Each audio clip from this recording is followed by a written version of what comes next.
this is an iHeart podcast. Guaranteed human. There's a difference between liking a house and actually getting it. Redfin is built to make up that difference and close the gap between finding and owning the home for you. Redfin agents close twice as many deals as other agents. So when you find a home you love, you're not a step behind when it comes to making an offer. That means less watching great homes disappear and more focus on the one you'll call home. Redfin helps turn saved listings into real addresses. Get started at redfin.com. Own the dream. Thank you for calling the Bombas Comfort Line. Bombas make socks, slippers, tees, and underwear made with the highest quality materials. Press 1 for comfort, 2 for style, 3 for donation. You chose style. Bombas has styles for whatever you enjoy. You can run in Bombas, lounge in Bombas, dress them up, dress them down, but always give back in Bombas. Because with every item purchased, another is donated. Bombas, comfort worth calling for. Go to bombas.com/audio and use code AUDIO for 20% off your first purchase. That's BOMBAS.com and use code AUDIO. Hey, this is U.S. Olympic gold medalist Tara Davis Woodhull. And I'm U.S. Paralympic gold medalist Hunter Woodhull. As athletes, our lives are about having a clear path. And a team that you can absolutely trust. So when it came to getting the best mortgage, we chose PennyMac. PennyMac is proud to be the official mortgage provider of Team USA and you. Learn more at pennymac.com. PennyMac Loan Services, LLC, Equal Housing Lender, NMLS ID 35953. Licensed by the Department of Financial Protection and Innovation under the California Residential Mortgage Lending Act. Conditions and restrictions may apply. Support for the show comes from Public, the investing platform for those who take it seriously. On Public, you can build a multi-asset portfolio of stocks, bonds, options, crypto, and now generated assets, which allow you to turn any idea into an investable index with AI. It all starts with your prompt. From renewable energy companies with high free cash flow to semiconductor suppliers growing revenue over 20% year over year. You can literally type any prompt and put the AI to work. It screens thousands of stocks, builds a one-of-a-kind index, and lets you backtest it against the S&P 500. Then you can invest in a few clicks. Generated assets are like ETFs with infinite possibilities, completely customizable and based on your thesis, not someone else's. Go to public.com/podcast and earn an uncapped 1% bonus when you transfer your portfolio. That's public.com/podcast. Paid for by Public Investing. Brokerage services by Open to the Public Investing Inc. Member FINRA and SIPC. Advisory services by Public Advisors LLC, SEC registered advisor. Generated assets is an interactive analysis tool. Output is for informational purposes only and is not an investment recommendation or advice. Complete disclosures available at public.com/disclosures. I fucking hate Bluetooth and headphones. Yes. This has been a terrible morning of figuring out it's also basic 3 o'clock. Technology things. And it's also 3 in the afternoon, which is 9 in the morning for me. I'm Robert Evans. This is Behind the Bastards, the show where every week I write a very long essay about a different terrible person and then fail at the basics of setting up headphones. It's the worst. The reason we've been having such terrible technical difficulties is that today I actually have someone in the studio with me, which we haven't done since the plague. The studio. But the studio. Yeah, my desk that's in front of my bed in my room that is filled with ants and pieces of guns. Why are there ants? Garrison, say hello to the people. Hello. Hi, this is Garrison. This is Garrison. Garrison, who are you? Hi. Tell the people who you are. Hi, so some people may know me as @HungryBowtie on Twitter or Garrison Davis, Tear Gas Proof. I've been covering the protests in Portland and have been working alongside Robert Evans and some other fine folks while getting shot at by federal agents for months now. Yep, we met in a cloud of tear gas, and most of our relationship has occurred in that cloud of tear gas. And now we are becoming podcast buddies in addition to tear gas buddies, which is an exciting moment. And I could have just stayed home and recorded from there and not had to deal with this terrible Bluetooth headphone situation. It's been awful. So the situation, we want to have Sophie on as we record, but a variety of things make that problematic, including the way that headphones work. Nobody sells headphone splitters anymore, so we eventually had to go buy these things that you Zoomers love, these little headphones that are separate Bluetooth headphones. Don't blame me for don't rope me into this. I am absolutely blaming you for the state of headphones. Back in my day, Garrison, all we needed was an audio jack and then a little splitter, and you could have as many headphones as you wanted on a laptop. Can we everything's circle worse back? now. Can we circle back to the part where you say you wanted to have Sophie on? Excuse me. Yeah, because you it's were your allowed job. to be here because I allow you to be here. Continue. Okay. So, Yay. Garrison, you are one of the youth. Yes, I am. That is the future. Yes, I am. I am the future. Yeah, you're famously 17 years old. Famously. What is a TikTok?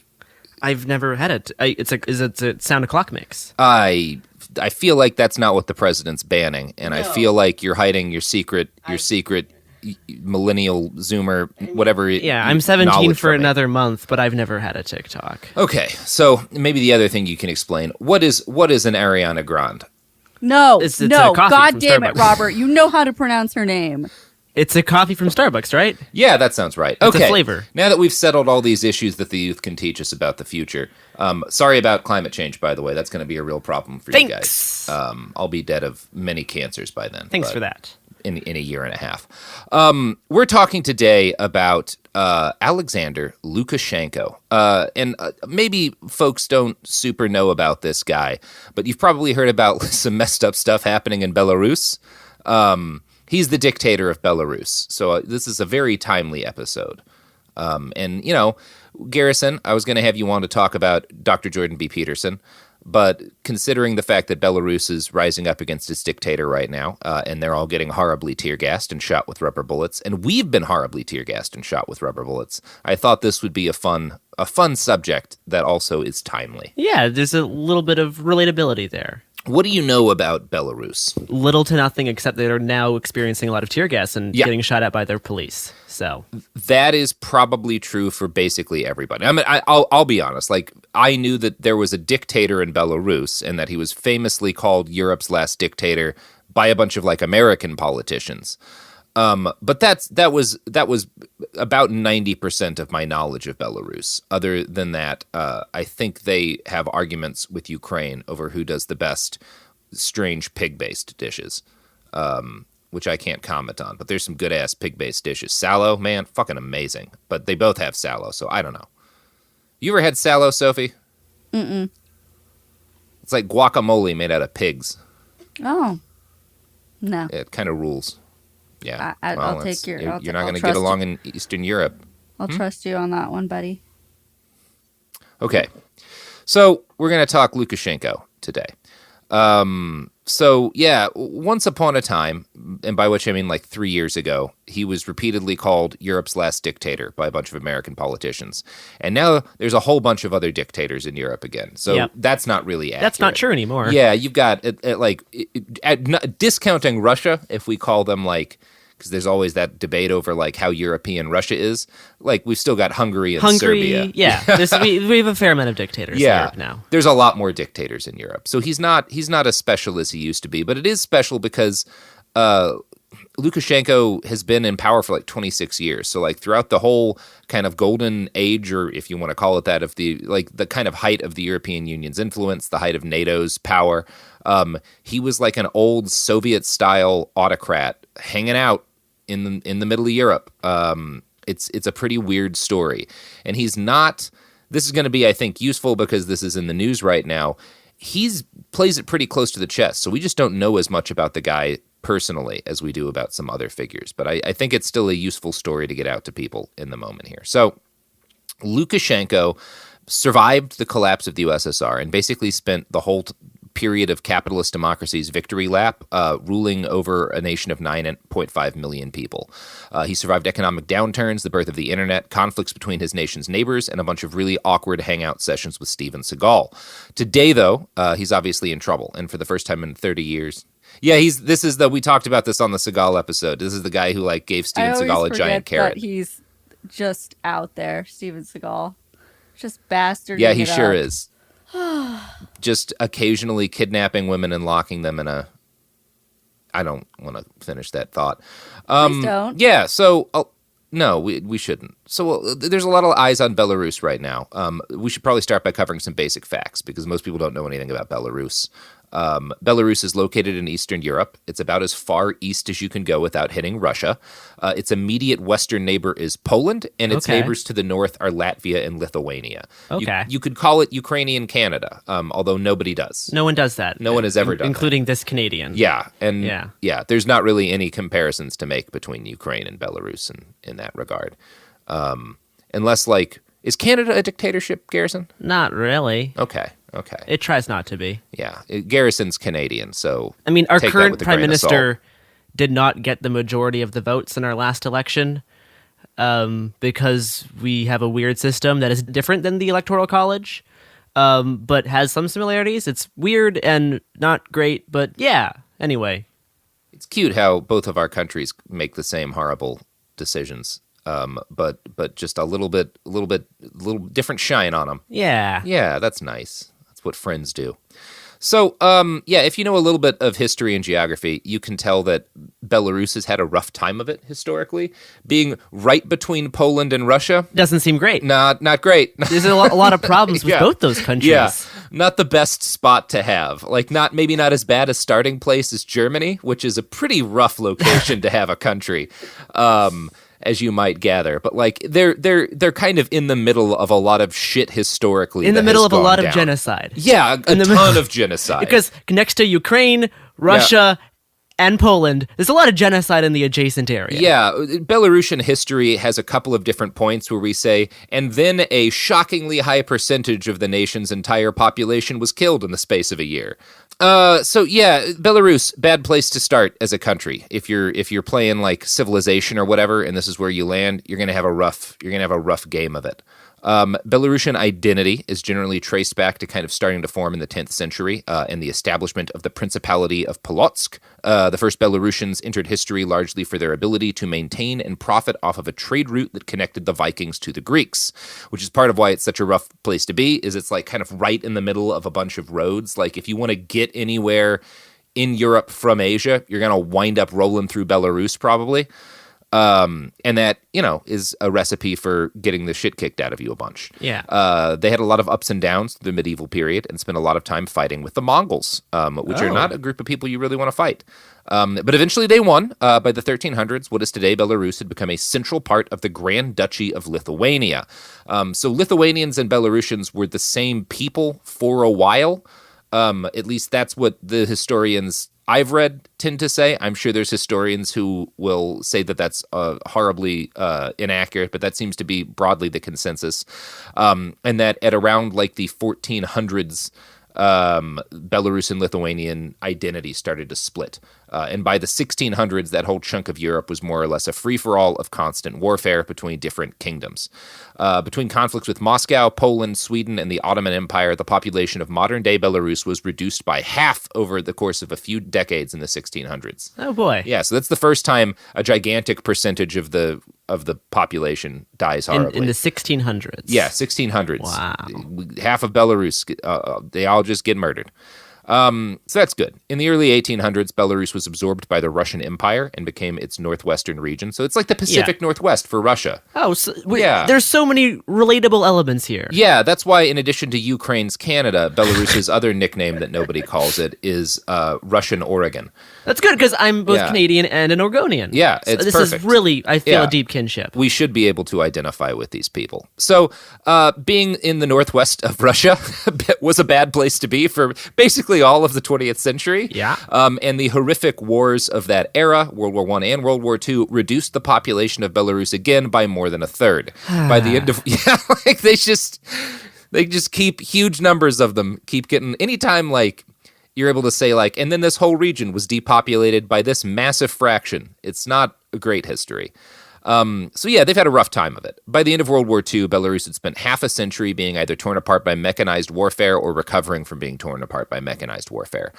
So the region settled into its new life after World War II as one of the less memorable chunks of the Soviet Union. And for a while, things were like relatively okay comparatively, compared to everyone dying. Right? Sure. Yeah. I mean, once you've hit a low that bad, anything besides that is comparatively good. Yeah, and they did, they suffered, there was quite a bit of state repression in Belarus, which we'll talk about some of the effects from a little bit later. And everywhere in the USSR had its different experiences, both good and bad. It was a big, complicated thing that happened. You can make a case that Belarus was one of the parts of the Soviet Union that was kind of broadly happiest with the whole arrangement. I did come across interviews with a number of Belarusian anarchists who talked about severe repression of their cultural identity under the Soviet Union in favor of Russian identity. Yeah. This is something that happened all over the USSR, and it seems like it was a problem in Belarus too. But it is true that in 1991, when the various Soviets of the Union had a referendum on whether or not to keep being the Soviet Union, Belarus was one of the few places where most people wanted to keep going. 83% of Belarus voted to continue being a part of the Soviet Union in 1991. Interesting. So seems like people were like broadly like on board with what was going down. But that doesn't tell the whole story. Those numbers do get cited a lot as evidence that people were very happy with the system, but things aren't quite that simple. Faith in the Soviet government had begun to collapse in Belarus starting in 1986 with the Chernobyl disaster and its subsequent cover-up. People don't like nuclear power plants exploding and then being covered up and thousands of people being poisoned. Not a fan of giant explosions then getting covered up. Yeah, it's not anyone's best day ever. Speaking of incompetence causing giant explosions, also a timely reference. Oh, I thought you were going to do an ad pivot there. Oh, no. Yeah, I was like, Garrison, where'd you learn You know what that? will not explode an entire city? Yeah, this podcast is supported by the concept of nuclear power plants being improperly maintained. It was a real big ad get for us. Raytheon sponsors blowing up this entire city. Yeah, I mean, Robert, they're stop in the knife missiles now. They don't stop it, Robert. Stop it. If it's not okay to influence a young man to appreciate Raytheon's fine product line, then I don't know what is. As we grow up in a complicated, conflicted world, we all need the security that comes from a Raytheon-based MX-9 knife missile. It makes me feel safe and secure in my home. Look, Sophie, a 17-year-old isn't allowed to own a firearm, but there's no law that says he can't own a drone-fired knife missile. Not in this country. Not in this country. It's a good country. Mm-hmm. That's how you defend your home, is with a knife missile. I thought it was with a machete. I have those too. So people got angry in Belarus over Chernobyl, and that was 1986. And in 1988, that anger was compounded when an archaeologist named Zyanon Pazniak discovered a series of mass graves that dated back to Stalin's terror. These graves were located at a place called Kuropatty outside of the Belarusian capital of Minsk, and they held more than 250,000 corpses. So, okay. There we go. People are not at their... While most Belarusians vote to stay in the Soviet Union, there's a lot of those ones were not able to vote. Yeah, those guys couldn't vote. Yeah. And it does broadly make people less trusting of the government when they find 250,000 dead people buried outside of their hometown. Yeah, I would have some questions. It's not great. That's not the thing you want to hear about. So the fact that an archaeologist working for the state was allowed to reveal that 250,000 people had been murdered and buried outside of Minsk is evidence that in 1988 there was a lot less repression in the USSR than there had been previously. Isn't that a good thing? That is nice. Yeah. I love it when the state doesn't kill someone for saying there's a whole bunch of dead bodies. Yeah. Obviously, this was very troubling to people, and so there were a lot of calls for reform and accountability. Activists within Belarus created the Belarusian Popular Front in October of 1988 after mass protests that ended in fights with state security forces. And all of this brings us back around to Alexander Lukashenko, who by that point was running a series of collective farms. He was a pig farmer, basically. Okay. Loves him some collective farms. And was apparently pretty good at running collective farms.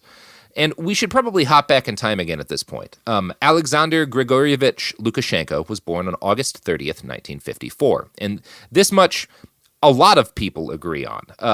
Pretty much everything else about his background is up for grabs, though. Many sources will say that he was born in the rural village of Kopis in the Belarusian Soviet Socialist Republic, but Lukashenko himself has given multiple different answers when asked where he was born. He's claimed he was born in a godforsaken half-Belarusian, half-Russian village, and also that he was born in the city of Orsha.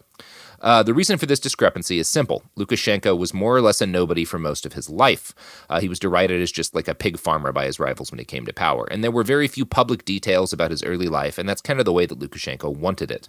As he began taking over, he knew that his biography was more of a tool for taking and holding power than it was an actual work of historical importance. And as such, most of what you'll read about Lukashenko tells us less about the man himself than it does about the culture of leadership and propaganda in the USSR, which I find kind of cool. So wherever you find like a community, a subculture, a cult, a nation, an ideology that's based around like charismatic individual people, you will find specific traditions about writing biographies for those figures. And this is true everywhere. It's not just like a communist thing. It's not just a dictatorship thing. It's true of market capitalism. If you go grab a biography of Elon Musk and a biography of Steve Jobs and a biography of Bill Gates and, you know, maybe run through a couple of those fawning profile pieces in like the New Yorker of people like Elizabeth Holmes or Travis Kalanick of Uber or the WeWork guy, like before all of their grifts became crashing to the ground. Yeah.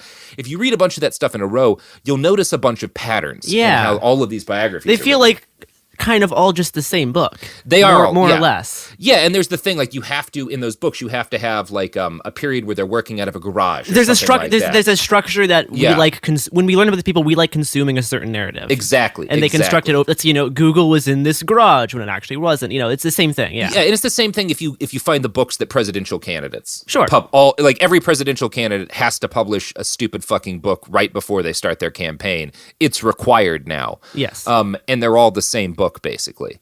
Because that's just what we expect. And if you grew up under evangelical Christianity, like you grew up like me, Garrison, yeah. You know what? All of like whenever you have like a charismatic preacher who comes to like deliver their, like they all have the same. They all kind have of the life same stories. story. It's the same grift over and over again. Yeah, exactly. Yeah. It's just a thing that people need in their stories of charismatic leaders, and it's the same in propagandistic biographies of Eastern Bloc leaders. So one thing that is emphasized in all of the stories about Lukashenko is that his dad was absent and he was raised by his single mother. Yeah, of course. As was Joseph Stalin. As was everybody. As was Sapar Murat Niyazov of Turkmenistan. Nikolai Ceausescu knew his dad, but his dad was an abusive prick, and Nikolai was always a mama's boy. So, like, shitty or absent father is a Soviet leadership trope. It's a trope that they keep using, whether it's true or not, right? It's still something that they will still reinforce that narrative. Yeah, they reinforce that narrative, and it's seen as being like important to getting people to like feel the way about the leader that they kind of expect. Like Disney. And, like, some of it's just. Yeah, it's like Disney. You got to kill the parents. Yeah. Yeah, you got to kill the parents in order to have a good dictator. So if you want to make a dictator, nope, I don't know. Probably shouldn't be. Where are you going with this? Continue. I don't know, Sophie. I don't know. It's I'm just angry about the headphones. But you know what I'm not angry about, Sophie? I know. You know what I'm not angry about? Please be an ad for a headphones. Find products and services that support this podcast. None of which are headphones. I hope there's some wireless headphones. I hope Raycon gets in here real quick. If Raycon starts trying to advertise on our podcast, they're going to have to deal with our other sponsor, Raytheon. And I'll tell you who I think is going to win in a fight between some people who make headphones and our good friends with the knife missiles. All right. It's the knife missiles. All right. Products. Support for the show comes from Public, the investing platform for those who take it seriously. On Public, you can build a multi-asset portfolio of stocks, bonds, options, crypto, and now generated assets, which allow you to turn any idea into an investable index with AI. It all starts with your prompt. From renewable energy companies with high free cash flow to semiconductor suppliers growing revenue over 20% year over year. You can literally type any prompt and put the AI to work. It screens thousands of stocks, builds a one-of-a-kind index, and lets you backtest it against the S&P 500. Then you can invest in a few clicks. Generated assets are like ETFs with infinite possibilities, completely customizable and based on your thesis, not someone else's. Go to public.com/podcast and earn an uncapped 1% bonus when you transfer your portfolio. That's public.com/podcast. Paid for by Public Investing. Brokerage services by Open to the Public Investing Inc. Member FINRA and SIPC. Advisory services by Public Advisors LLC, SEC registered advisor. Generated assets is an interactive analysis tool. Output is for informational purposes only and is not an investment recommendation or advice. Complete disclosures available at public.com/disclosures. This is Jacob Goldstein from What's Your Problem? Business software is expensive, and when you buy software from lots of different companies, it's not only expensive, it gets confusing, slow to use, hard to integrate. Odoo solves that because all Odoo software is connected on a single affordable platform. Save money without missing out on the features you need. Odoo has no hidden costs and no limit on features or data. Odoo has over 60 apps available for any needs your business might have, all at no additional charge. Everything from websites to sales to inventory to accounting, all linked and talking to each other. Check out Odoo at odoo.com. That's odoo.com. Sink into affordable luxury. Anabay is the only machine-washable sofa, inside and out. With stain-resistant slip covers and a cloud-like frame duvet, everything goes right in the wash. Plus, the modular design lets you change the look of your space anytime. Visit WashableSofas.com to upgrade your home. Shop up to 60% off site-wide, with sofas starting at just $699 and a 30-day money-back guarantee. Shop now at WashableSofas.com. Offers are subject to change, and certain restrictions may apply. There's no championship league for small business owners, but if there was, you'd be at the top of the standings. Because going pro with Lenovo Pro means you've got the winning formation, one-on-one advice, IT solutions, and customized hardware powered by Intel Core Ultra processors help you stay ahead of the competition. Business goes pro with Lenovo Pro. Sign up for free at lenovo.com/pro. Lenovo.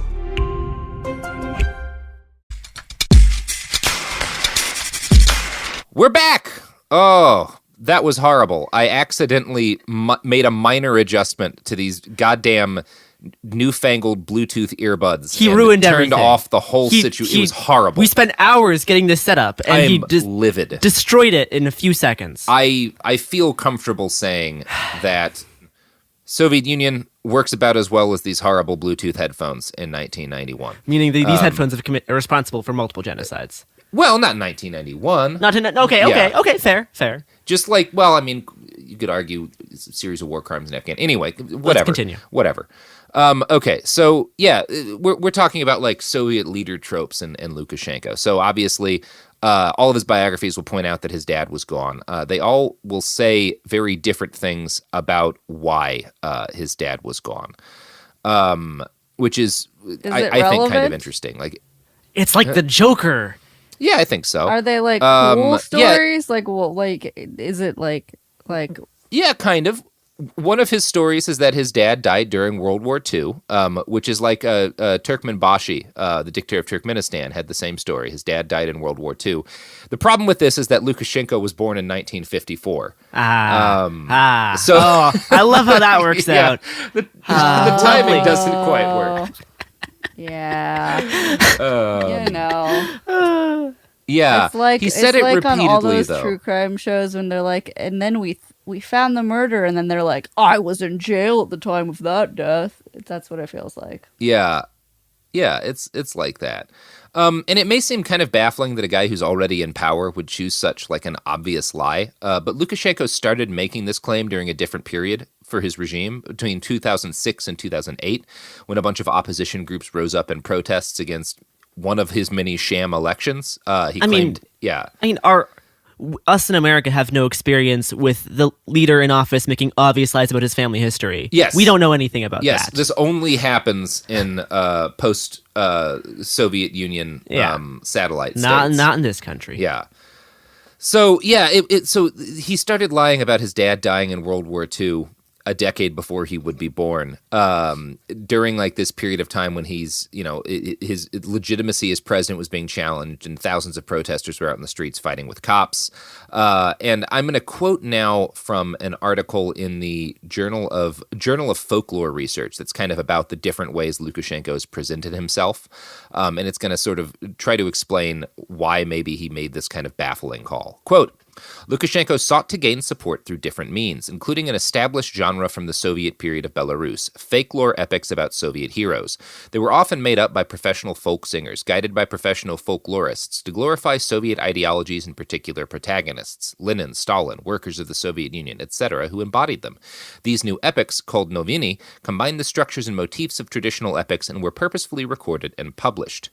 So, like, basically, it was this kind of thing that everyone probably more or less knew, where he was lying about his background, but he was lying about his background in order to make a specific kind of propaganda art that everybody, like, knew what to expect from. So like everyone kind of knew that he was lying, but also the people who liked him didn't care. Yeah, because, it was just part of the thing. It was just part of the thing. This is just what like leaders do in this part of the world, is they talk about how their dads died fighting the Nazis, even if their dad didn't. So, yeah, when you were born, like 10 years might after, not have been old enough to make a baby in 1945. Yeah. So yeah, that's very funny. I find all of this interesting anyway. So the write-up in the Journal of Folklore Research that I found compares Lukashenko's shifting birth date and birthplace to the book 1984, where like the reality is actually meaningless to even him. What matters is like that the state can get people to believe it, or at least act as if they believe it, which is cool. Yeah, that's always neat. I'm going to quote again from that article. "We might expect official narratives to strive for monologic uniformity, but the results of my research demonstrate that official discourse on Lukashenko's birth and life as a whole is an incoherent mess of official representation, altered narratives, literary productions, and quotations ascribed to the president. That the president's own words are often contested provides a good example of how fragile his biography is and how easily it can be challenged by vernacular alternatives," which is something we'll talk about a little bit later, the idea that a bunch of people have kind of made up their own opponents of Lukashenko get to also make up their own backgrounds for the guy, because everyone knows that everything you say about him is just sort of a lie or propaganda. It's just like a choose your own backstory book. Yeah, for the president. If you want this backstory, turn to page XXX. If you want this backstory, turn to page XXY. It's cool. So the alternative backstories for Lukashenko that his opponents come up with are often based on like racism, which is unfortunate. That's yay. Yeah, many in the Belarusian opposition are convinced that Lukashenko's father was a German soldier, which is the non-racist option, where they're like, he's so shitty, his dad must have been a Nazi. Others contend that his father was secretly a Jewish man, which is not a rumor I like as much. Yep. And he's also regularly accused of hiding his Roma ancestry, although they are not polite enough to use the correct name and go with calling him a gypsy. That's like a common slur against Lukashenko. Interesting. Yeah. So I did want to get a clear idea of what the modern state propaganda about Lukashenko's background sounded like. I wanted to know, like, what is the actual government write about this guy? And I found a book called, with the very fun title, Belarus Country Study Guide, that certainly seems to be government propaganda. It's published by a U.S.-based publishing house, but the inside jacket notes that the information inside was provided by the Belarusian government. Good. And yeah, you can kind of tell by reading it that it was just published by a dictatorship. Propaganda arm and not edited at all. The government propaganda version of his life, or at least this one that I found, because again, they throw out a bunch of different versions, just states that he, quote, grew up and reared without a father. Again, not perfect grammar in this translation here.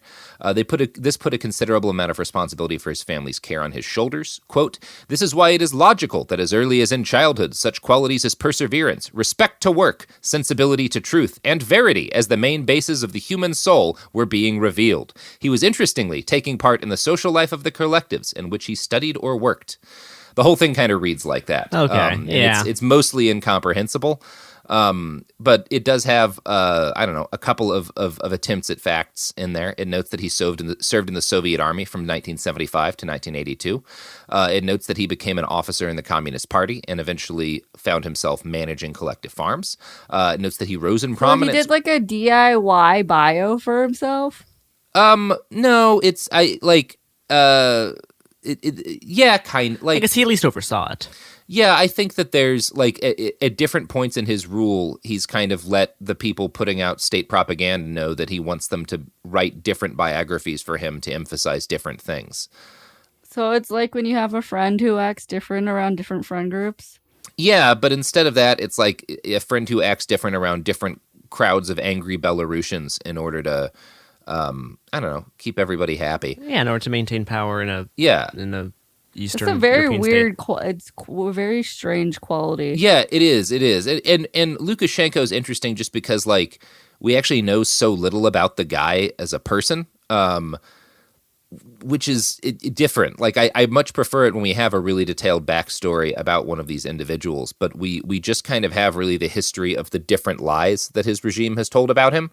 So yeah, that's unfortunate.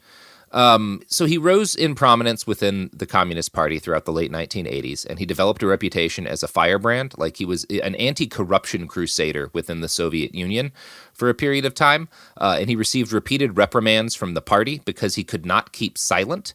And thankfully for him, by the time he was getting in trouble for talking out against basically trying to drain the swamp within the USSR, things had opened up culturally there enough that he didn't get disappeared or in trouble for it. And in fact, he was elected to the Belarusian parliament in 1990 as a people's deputy on a platform of fighting corruption.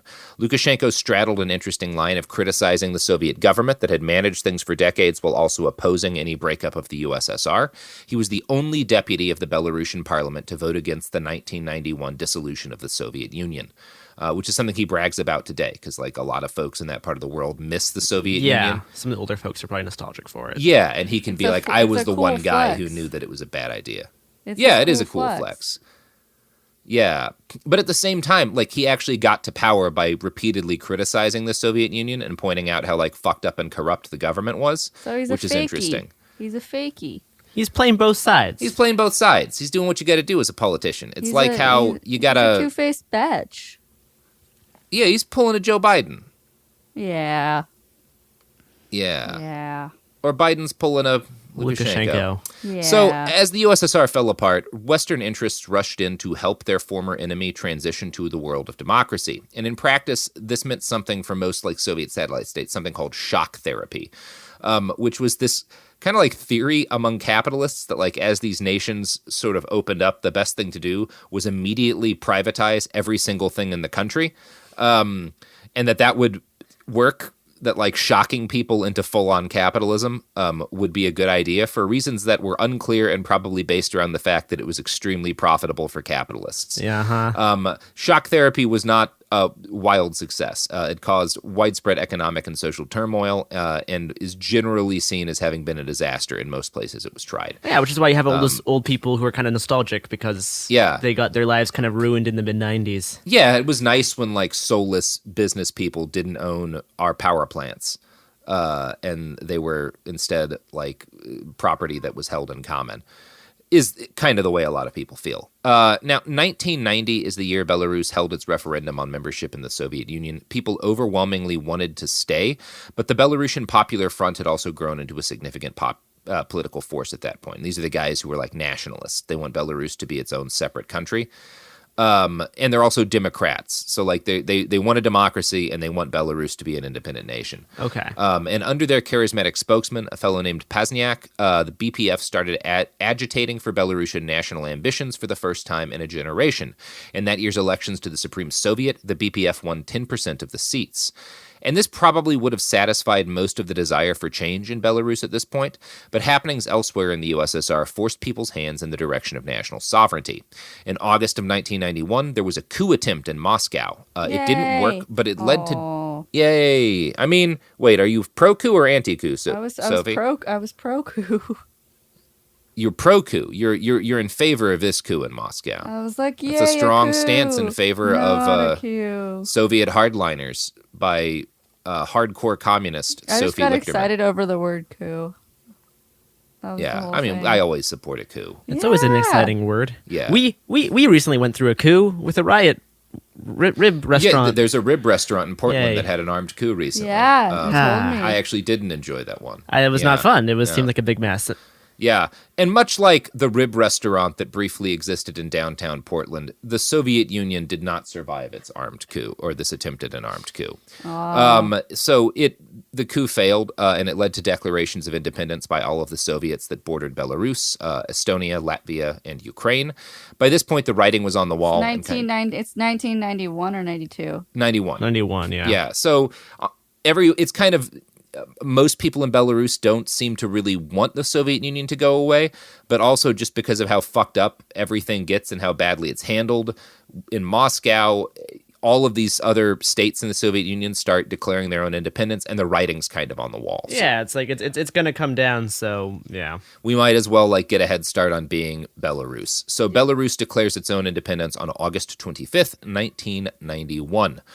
The sudden end of the Soviet Union meant opportunity for a lot of people. Liberals, including members of the BPF, saw it as their chance to turn the country into a democracy along Western lines.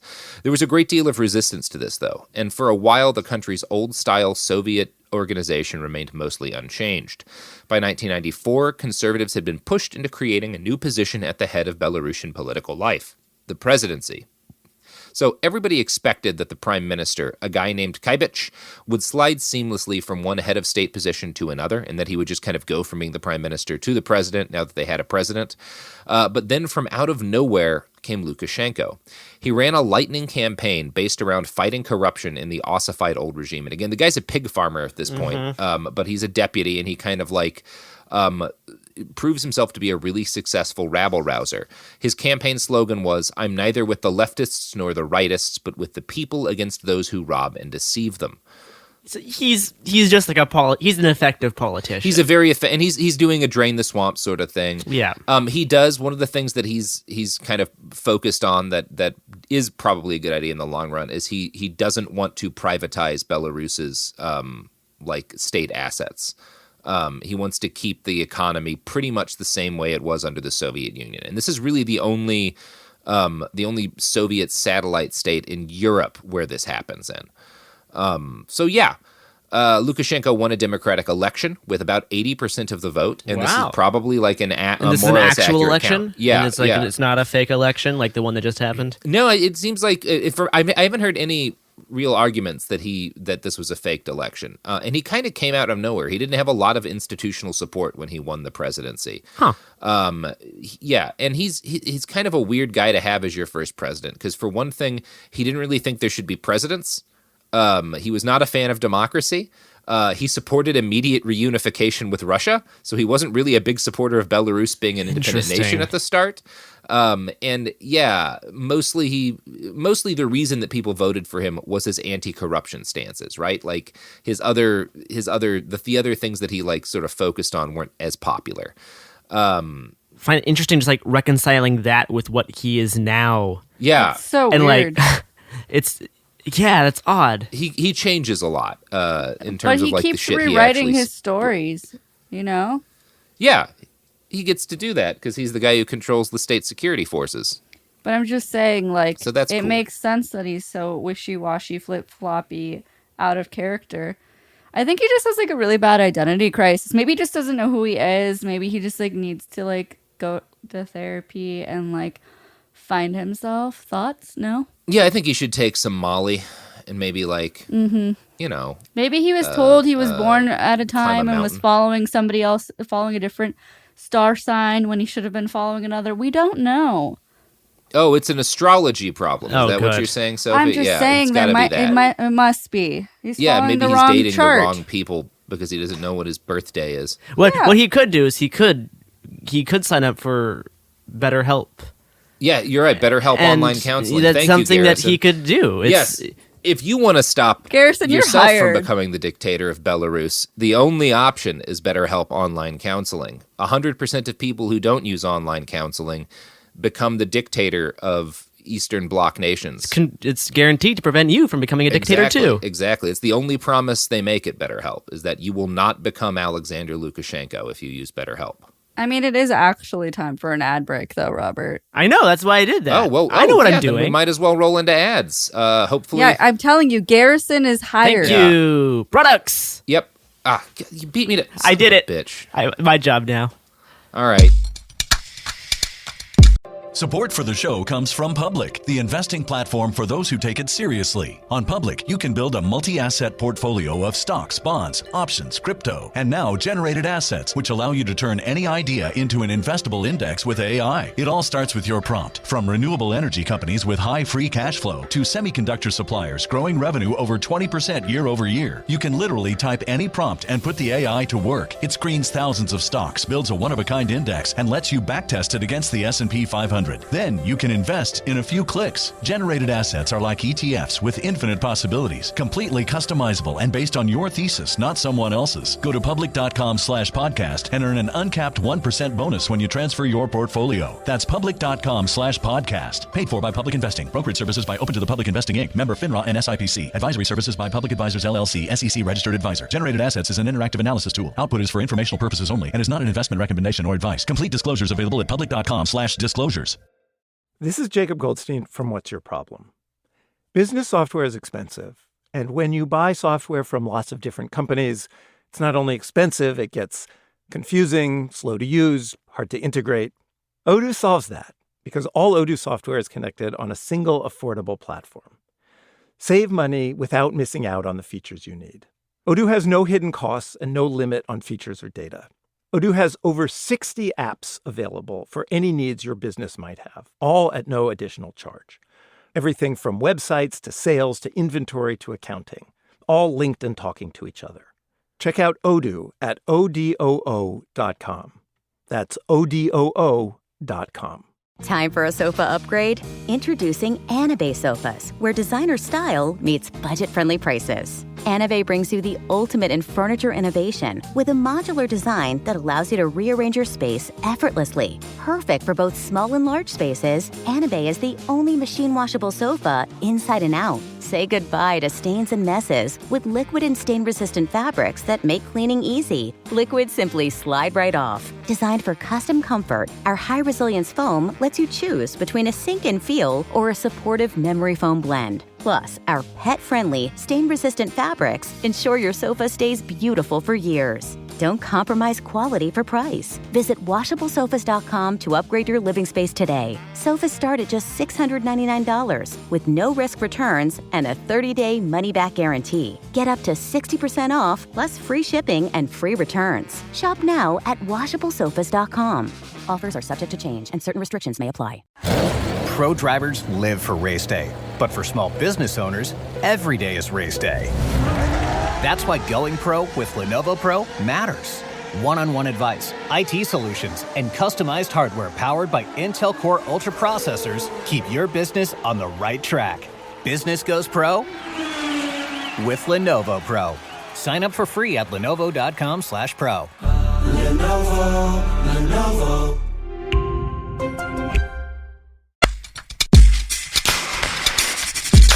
We're back. When you realize that you've mentored somebody who's younger than you and knows how to do more things and is slowly taking over your role, and he's sitting right next to you and you don't know what to do. I know, it's terrible because he hasn't ruined his brain with drugs yet. It's very funny. He hasn't ruined his brain with a series of horrible decisions. And he has floofier hair than you. It's just so funny. I know. He's going to coup me out of my show. Just I like know. what happened I'm at that telling rib you. restaurant. I'm watching it happen. Yeah. That's why I'm stocking up on machetes. God damn it. I'm just knives at my back everywhere I turn. And we slowly realize that your cat likes him more than you. It's just happening. I'm going to have to hire riot police to protect my podcast, and then I'll become what I've always hated. From a teenager, yeah. Well, which is what the riot police are doing right now. Yes. That's what they're doing. God damn it. So you could just use the same guys. Robert, don't worry. Anderson and I will always choose you. We will always choose you. Sorry, Garrison. I'm skeptical of that. Sure. Always. We'll see. Always and forever. Anyway. Loyalty. All right. Back to actual dictators. Back to Lukashenko. So he gets elected, this guy who doesn't really want to be president, and who wants to basically go back to being the Soviet Union, and who is like the only thing that he's really popular for wanting is fighting against corruption. Like this is the guy who becomes the president of Belarus, and his presidency is kind of conflicted from the beginning. And I'm going to quote now from a study on the country that was written by an academic named Helen Fedor. Quote, Lukashenko's presidency was one of contradictions from the start. His cabinet was composed of young, talented newcomers, as well as veterans who had not fully supported the previous prime minister.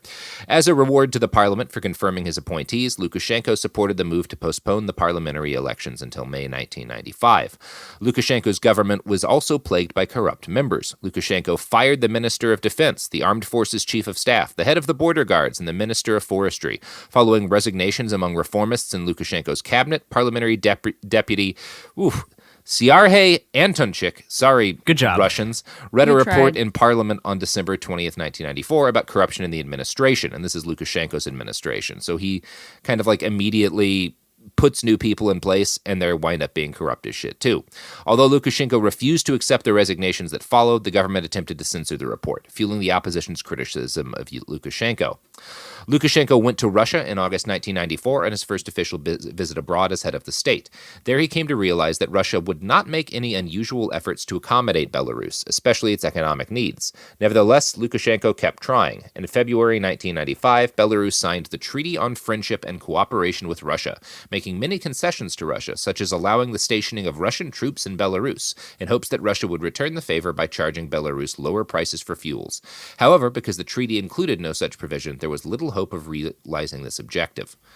So he's not great at this at first, and his main plan for being the president seems to be become a Russian satellite state, so they'll sell you cheap oil. Yep. Which is, I don't know, not a great plan, but I've never been in charge of Belarus. What do you know? What do I know? So right off the bat, Lukashenko had issues with Parliament, mainly over the fact that he didn't think it should exist or be able to tell him what to do, which is a problem to have. He was convinced that as president, he had the right to dissolve Parliament at any moment, although no one else was really sure that he had this right. He was just like, I'm pretty sure I can do this.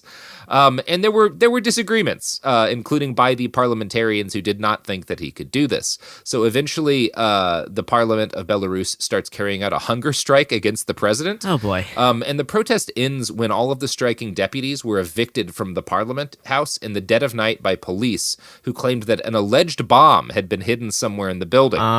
So they all get forced out of the Parliament building, and they head over to the National TV and Radio building to make a statement, and they find that those buildings have also been closed off by the police due to an alleged bomb threat. A bomb threat again. You don't think there were real bombs in those places? Well, this could have been something. So after all this, Parliament gave in to Lukashenko on a number of his demands, because thanks to Belarus's complete lack of a free press, he'd made it impossible for them to publicize their strike. Well, there were the bombs. What else can you do? Yeah, there were bombs, and now we don't have a parliament. It's no more. It's the problem. That keeps happening in Europe. It does. You know who else doesn't have a Senate right now? Us? Because they all just decided to not to work until September? Yeah. I wish that... Nope, not going to make that claim on Nope. Wrong podcast. Don't need to have another conversation with the secret. Anyway, the Parliament... I'm going to quote again from Helen Fedor's write-up. Quote, the parliamentary elections held in May of 1995 were less than successful or democratic. The restrictions placed on the mass media and on the candidates' expenditures during the campaign led to a shortage of information about the candidates and almost no political debate before the elections. In several cases, no one candidate received the necessary majority of the votes in the May 14th elections, prompting another round on May 28th. The main problem in the second round was the lack of voter turnout. After the second round, Parliament was in limbo because it had only 120 elected deputies, still short of the 174 members necessary to seat a new legislature. After another round of elections was discussed, probably near the end of the year, but the government claimed to have no money to finance them. So basically, he forces the old parliament out, which forces a new set of elections, but he also makes it impossible for anyone to report on this and makes it impossible for any of the campaigns to be funded so that nobody can actually have an election or vote or know that they even need to vote. And he kind of just does away with a parliament that can do anything against him in this manner. Seems like a real anti-corruption president. Yeah, that's how you get rid of the corruption. I mean, I'm sure all of those guys were corrupt as shit. Probably, right? But there's another they got rid of one corruption, substituted for another. That's right. Thus solving the problem forever. So to make a not all that long story short, Lukashenko emerged from his fight with Parliament as basically a dictator. So in the space of his first year or two in power, he kind of does away with any of the restrictions against him. Political analyst Valery Karbalovich, author of an opposition biography of Lukashenko, cites two factors as explanations for why Belarus went straight to a strongman dictator after the fall of the USSR. And just kind of, they had a democracy for a minute there, and they just kind of gave it up as soon as the first guy came along who was like, but what if we said fuck that? And her explanation is, quote, Lukashenko was hungry for power and rejected having his powers curtailed, and Belarusian society yearned for a sense of Soviet stability. So in 1996, Lukashenko decided to change the constitution on his own and allow himself to fire parliament whenever he wanted, which really made the situation a lot easier for him. He got rid of all the deputies who'd provided even mild resistance to his whims, and he replaced them with a parade of yes-men. Since then, he has not dealt with any serious challenges to his rule from within the political establishment. In 1997, Lukashenko established the Union State of Belarus and Russia with Boris Yeltsin. This was never a real organization, but it's like a fake EU for Russia and Belarus that they tried to get a couple of other countries on board with. There was an idea that Russia might cede its sovereignty to this so that Putin could be president past his third term, but then they just wound up doing that anyway.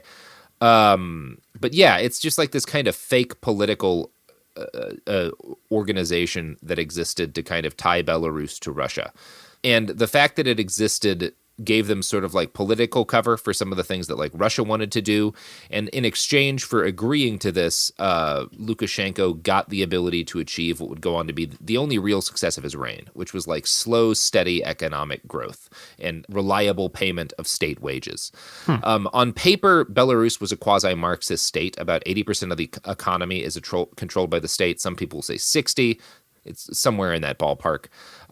Belarus remains the only former Soviet state where all farms are still collectivized. And while many former Soviet republics have gone on to have tumultuous economies, that have outright collapsed, like Albania and like Russia, Belarus has on the surface kept a relatively steady course.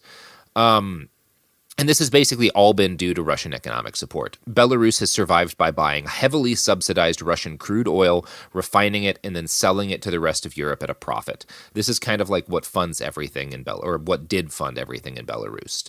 And an economy based on cheap Russian gas allowed Lukashenko to mostly ignore Western complaints about the human rights abuses within his country. There were many of these. He disappeared at least 2 of his cabinet colleagues after they got too popular, and at least 4 of his political opponents, like people running against him in elections, have just sort of been are no longer, their whereabouts are no longer known. Now, Lukashenko has felt the need over the last 26 years of his rule to provide the occasional illusion of democracy and choice to people. Opposition parties are generally allowed, but then they tend to be either heavily compromised by the get-go or they're very quickly banned and their leaders are arrested. And in fact, it does kind of seem like the only reason there are opposition parties in Belarus is so that he can arrest the leaders of those parties after the elections and throw them in dark holes. Which is, one way to do it. During the 2006 elections, Lukashenko warned that any Belarusians who attended protests opposing his reign would have their necks wrung as one might a duck. Good. Yeah. Great. Yeah, that's nice. And despite this, he consistently denies being a dictator, stating at one point that, "My position in the state will never allow me to become a dictator, but an authoritarian ruling style is characteristic of me." So, that's his argument. He's an authoritarian, and that's like his style. No. You don't understand. I'm not a dictator. I'm an authoritarian. Yeah. Very, very different. Very different. It's like claiming you're a civil libertarian as opposed to a Nazi. Yeah. Yeah.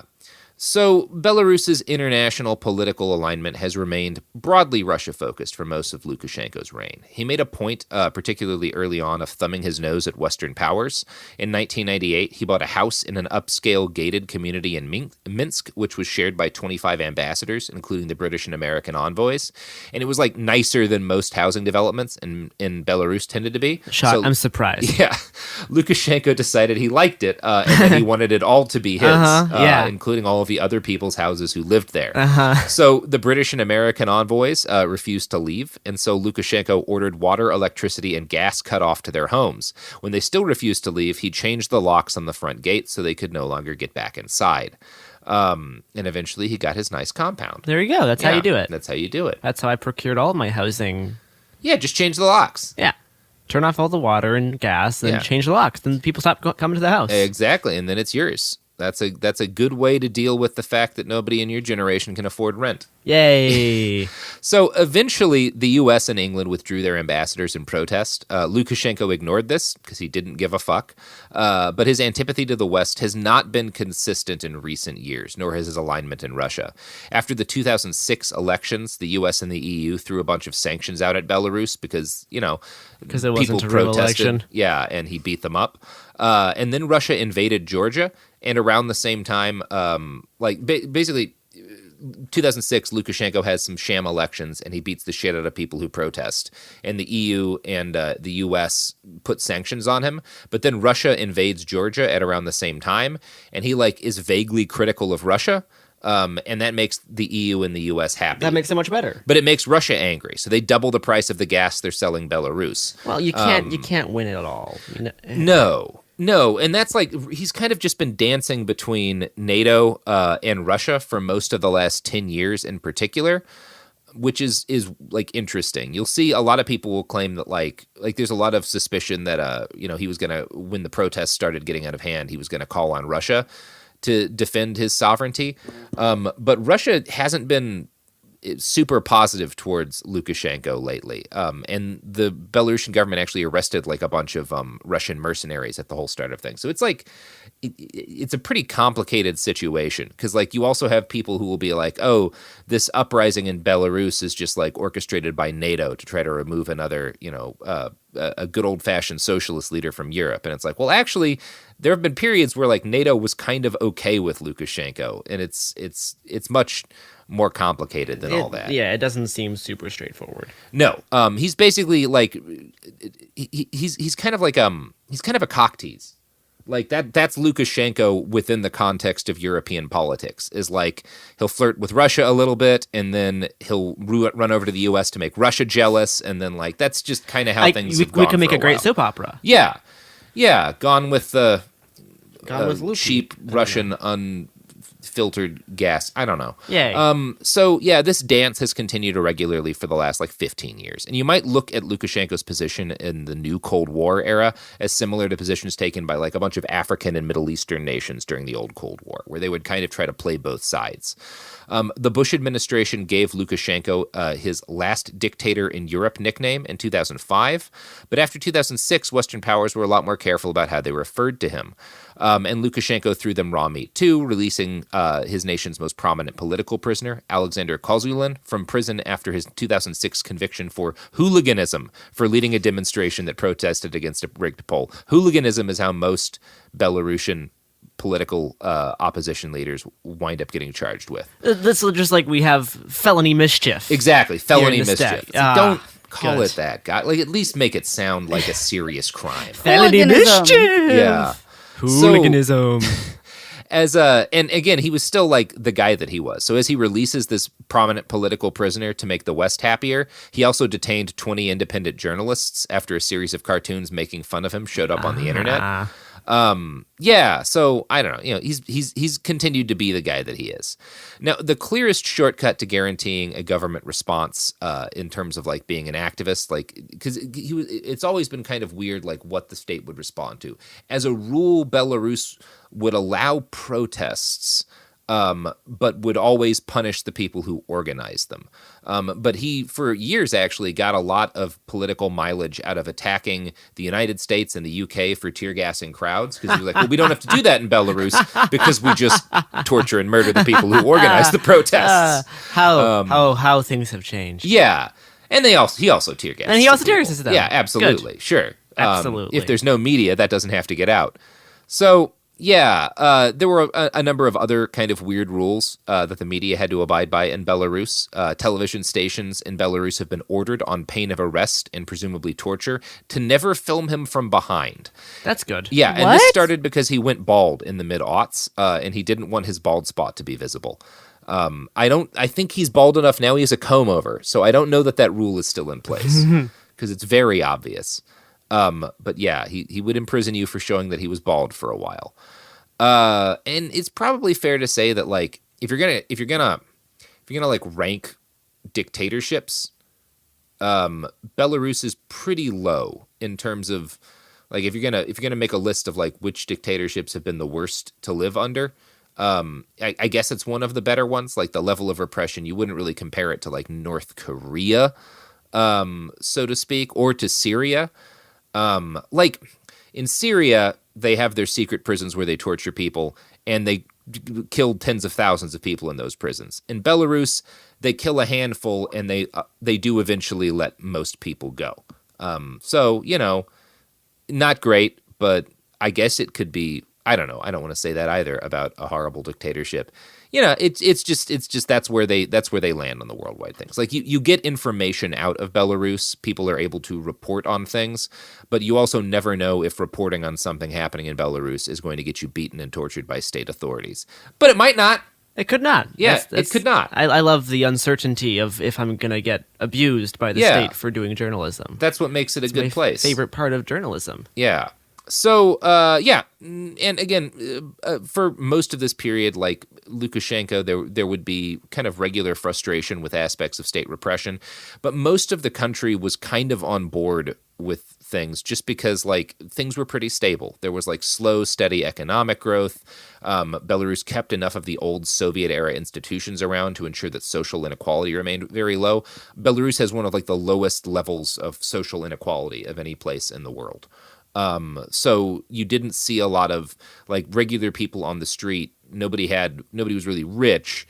Like they wouldn't have known anybody who had like a lot, but also like you didn't know anybody who was dirt poor for most of the history of Lukashenko's reign. Like people, there wasn't like, it wasn't like, you wouldn't see homeless people on the street or whatever. Right.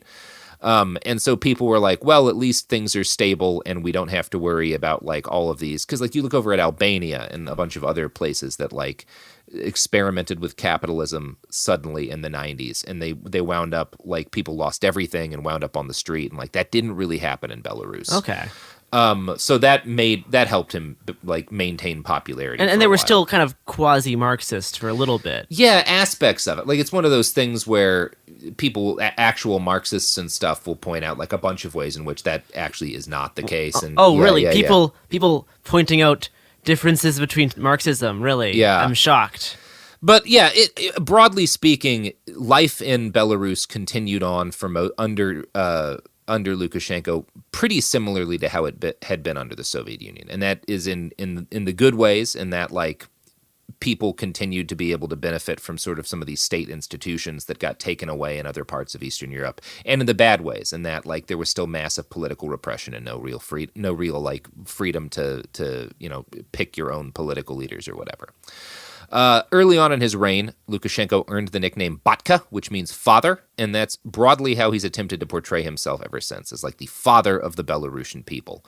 And this kind of differs a lot from dictators like Gaddafi, Turkmenbashi, or the Kims, because he never portrayed himself as a superhuman figure.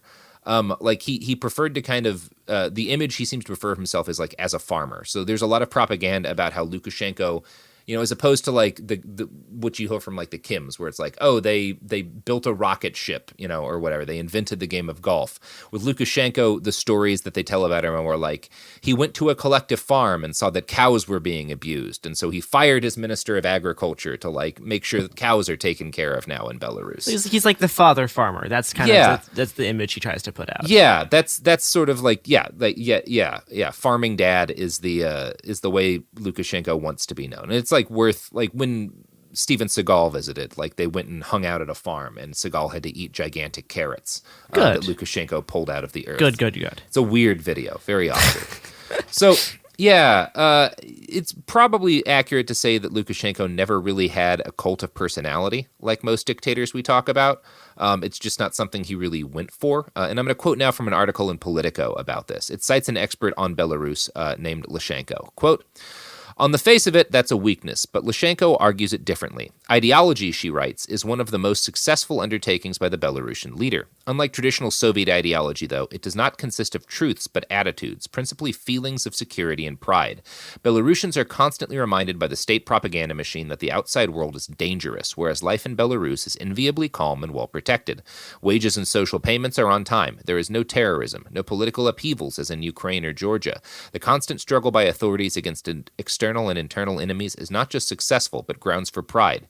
Belarus, argues Lukashenko in 2003, has been endowed with the great mission of being the spiritual leader of Eastern European civilization. So that's interesting to me, like, because you've got this country where there's a strong history of like half of the nation dying in a horrible violence. And so a lot of Lukashenko's kind of argument for why he should stay in power has been like, nothing happens. We haven't had a massive genocide in our country. Yeah, and decades. And that means I'm a good leader. Yeah, years since we were all killed, 26 or whatever. Yeah.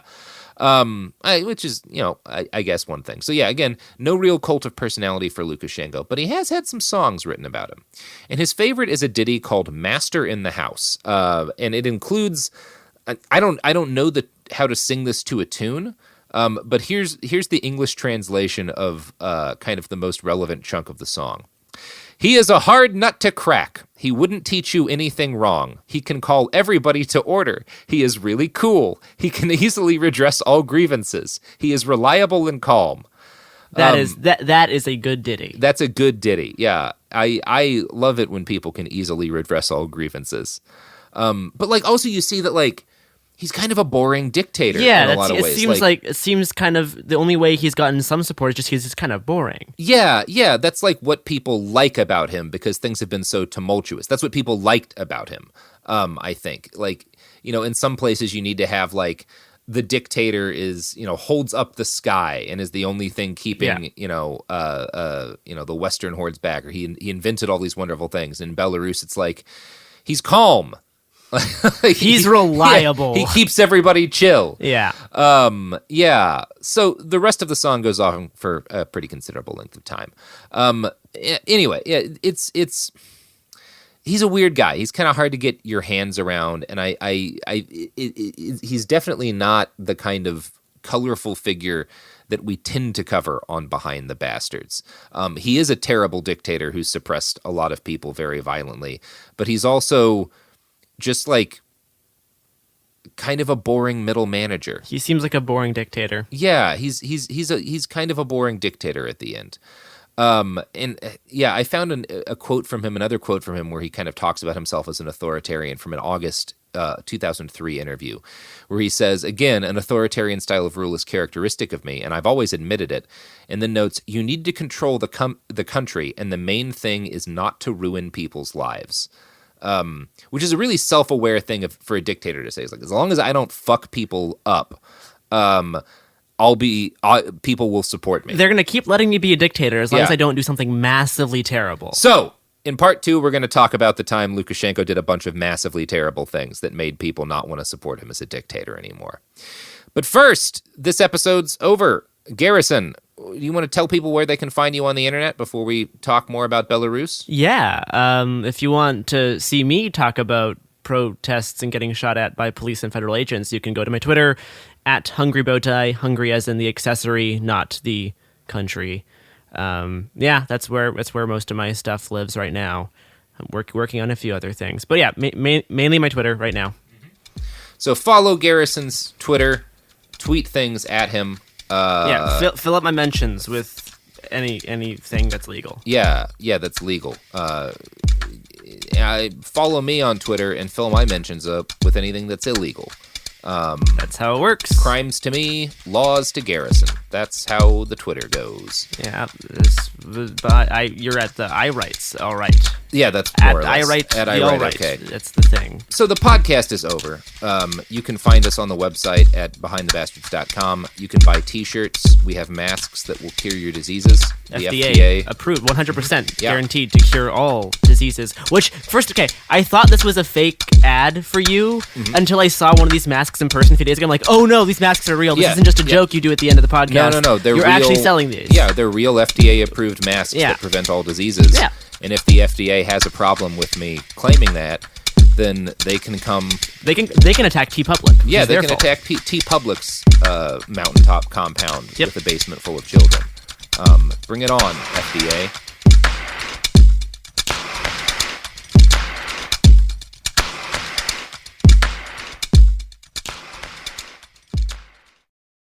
A BetterHelp ad. We get it. February is full of flowers, candy, and, of course, lots of talk about relationships. It can feel like everyone else has it all together in their love lives. But the truth is, we're all still figuring it out. Whether you're working on your marriage, navigating the dating apps, or prioritizing staying single, no matter where you are, you're right on time. Therapy can help you find your way and take some of the pressure off yourself so you can determine what you want, what feels heavy, and how you can feel lighter. Just a little bit of outside perspective from a professional can lead to new understanding and a lot of progress. So the next time you're feeling iffy about your love life, try therapy with BetterHelp and see where it takes you. And remember, you're right on time. Visit BetterHelp.com for 10% off. That's BetterHelp.com. This is Jacob Goldstein from What's Your Problem? Business software is expensive. And when you buy software from lots of different companies, it's not only expensive, it gets confusing, slow to use, hard to integrate. Odoo solves that because all Odoo software is connected on a single affordable platform. Save money without missing out on the features you need. Odoo has no hidden costs and no limit on features or data. Odoo has over 60 apps available for any needs your business might have, all at no additional charge. Everything from websites to sales to inventory to accounting, all linked and talking to each other. Check out Odoo at odoo.com. That's odoo.com. Time for a sofa upgrade? Introducing Anabay Sofas, where designer style meets budget-friendly prices. Anabay brings you the ultimate in furniture innovation with a modular design that allows you to rearrange your space effortlessly. Perfect for both small and large spaces, Anabay is the only machine-washable sofa inside and out. Say goodbye to stains and messes with liquid and stain-resistant fabrics that make cleaning easy. Liquids simply slide right off. Designed for custom comfort, our high-resilience foam lets you choose between a sink-in feel or a supportive memory foam blend. Plus, our pet-friendly, stain-resistant fabrics ensure your sofa stays beautiful for years. Don't compromise quality for price. Visit WashableSofas.com to upgrade your living space today. Sofas start at just $699 with no-risk returns and a 30-day money-back guarantee. Get up to 60% off, plus free shipping and free returns. Shop now at WashableSofas.com. Offers are subject to change and certain restrictions may apply. Pro drivers live for race day, but for small business owners, every day is race day. That's why going pro with Lenovo Pro matters. One-on-one advice, IT solutions, and customized hardware powered by Intel Core Ultra processors keep your business on the right track. Business goes pro with Lenovo Pro. Sign up for free at lenovo.com/pro. Lenovo. This is an iHeart podcast. Guaranteed human.